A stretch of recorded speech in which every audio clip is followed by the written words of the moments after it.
سلام، من فرید زاکری هستم و امروز می‌خوایم که راجع به درس نهم سوزوکی جلد اول صحبت کنیم.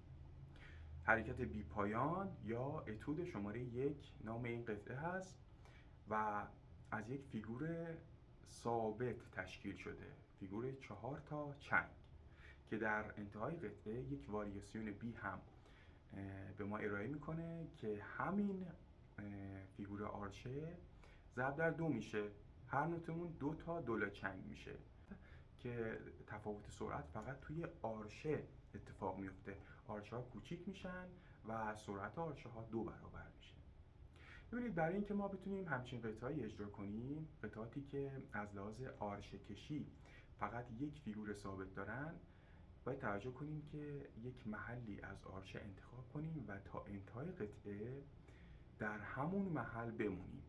به عنوان مثال، اگر میخوایم که وسط آرشه رو انتخاب کنیم برای اجرای این قطعه، تا انتهای قطعه همون وسط آرشه بمونیم، یا نیمه بالا، و یا اگر بخوایم آرشای اسپیکاتو استفاده کنیم، نیمه های پایین. ابتدا با وسط آرشه شروع میکنم، یک سرعت خیلی معمول و نرم.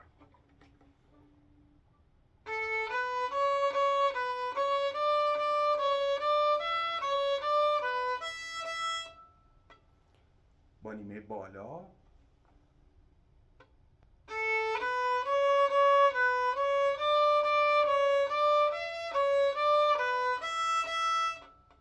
آرشای اسپیکاتو با نیمه پایین.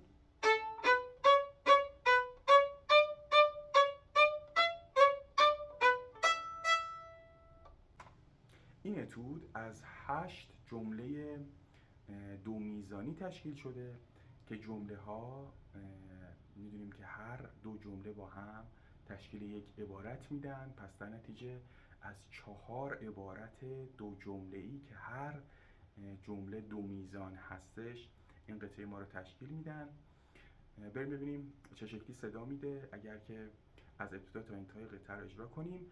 من سعی میکنم که در انتهای هر عبارت ایست داشته باشم که برای شما هم قابل درک باشه که جمله بندی ها چطور انجام میشه.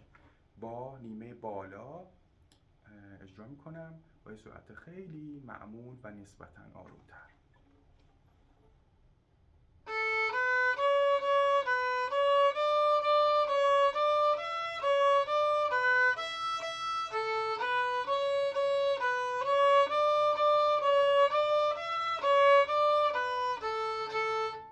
جمله اول و دوم که عبارت اول رو تشکیل میدن.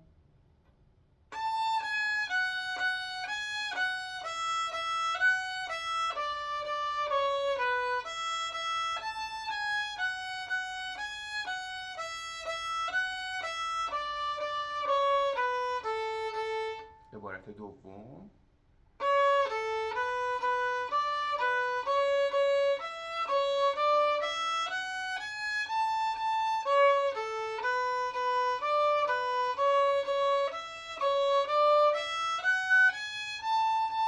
عبارت سوم.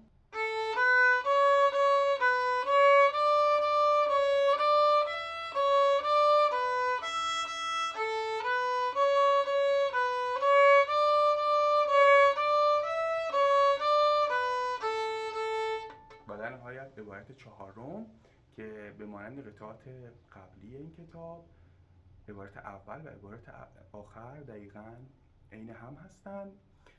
یک عبارت رو هم من به صورت واریاسیون بی اجرا میکنم تا ببینیم چطور صدا میده. وسط آرشه کاملا چفت به سیم، آرشه ها رو کوچیکتر میکنیم تا بتونیم سرعت رو ببریم بالاتر.